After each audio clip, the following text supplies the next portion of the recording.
Gidry, Coach Adai, and Cristobal, they believed in me. You know, I took a risk, a leap of faith, getting into the transfer portal after spring.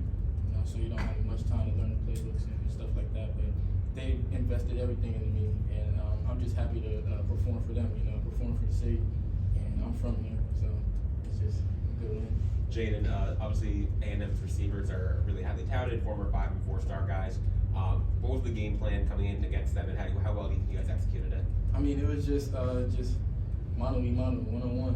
You know, everybody has to do their 1-11, and I feel like we did that. You just gotta win more than you lose. You basically, especially playing the defensive back position, you're gonna give up some. You know, I had a post route that I should have intercepted, I think, or either knocked it down that I gave up, and that's the one I'm gonna get back into the film room and think about how I could have did that better. You know what I'm saying? So just the game plan was just to play us and do our technique and do our ball, because it's more about us than it is about them. You know what I'm saying? So pretty deep position, defensive back. How much competition is there amongst you guys, and how much support do you give each other? I mean, every day is competition, you know, and a lot of the guys are from down here, so we've known each other for a long time, and it's never been, like I said, I think I said it earlier, it's never been bad blood between us. Like, I've known Derek Porter, I've known Devontae Brown, I've known Mari, I've known Cam, like, we've all known each other, and it's always competition. You constantly pushing each other every day, and I feel like that's what's elevating the room, and that's elevating every single position. There's so much depth at D-line, linebacker, corner, safety, that you can't relax. You know, we got Tuesday practice, you can't relax. You can't, I might have this game, but tomorrow I go out there on Monday and I don't do that, and now it's like, it's a battle, you know what I'm saying? So you have to constantly go out there and prove yourself every day, and that's what I love about this team. Jay, you were on the other end of the collision with Naismith and Cam. Just what did you sort of see from your perspective there? I mean, I didn't really see much. I was just going to play, but Cam, that's my guy, you know. Like everybody said before me, that's our leader. You know what I'm saying? He's the only one on the team with a banner in our indoor, and he treats it like he's in there at 5 a.m. He's the last one to leave, so like that's my guy, you know. So I'm praying for him, and I hope wish the best for him. Jake, can you walk us through that great play you made causing the fumble? It kind of happened fast, you know. My man motioned across, so I followed him, and I seen the flow to me. So I knew my job was to get outside of my man, which was the edge of the defense.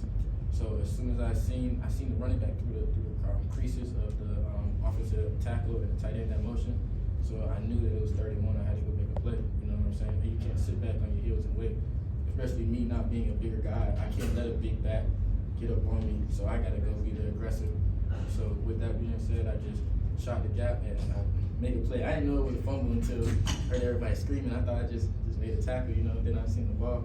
Is that something like Gidry teaches you guys, trying to strip the ball? Yes, sir. Is that something constantly you're thinking about? That's something big, you know, putting your hat on the ball, just causing turnovers, and that's something that we had to do. We didn't have one last week. I mean, we had a 4th down stop, but we don't really count it as a turnover. And we had a couple today. I think we had three turnovers, and that's good. You know what I'm saying? So we're trying to be one of the top defenses in the country to do that. You have to create turnovers and negative plays. Jaden, first, what's the 444 necklace for? Oh, back at my whole life I wore number 4 actually. My mom, my dad, and my 2 brothers.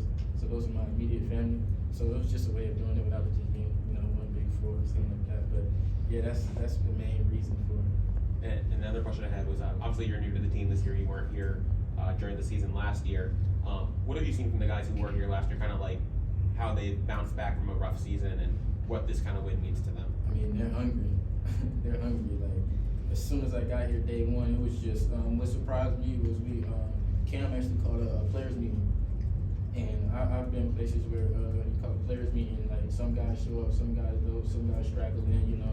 But he called a players meeting. Everybody was in the locker room 15 minutes before. Everybody was there on time, and that was one of my first days here. You know what I'm saying? This is before the summer, before we put in that grind.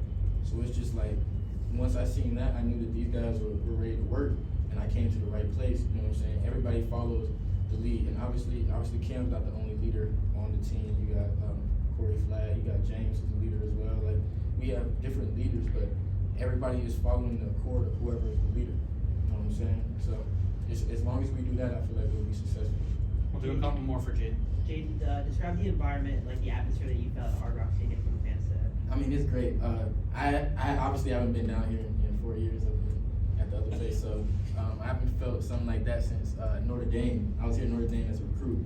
You know when Bandy called that pick 6. That was the last time I heard it like that. And obviously I haven't been down here to experience all those games. So that was probably that was the loudest I heard in a minute.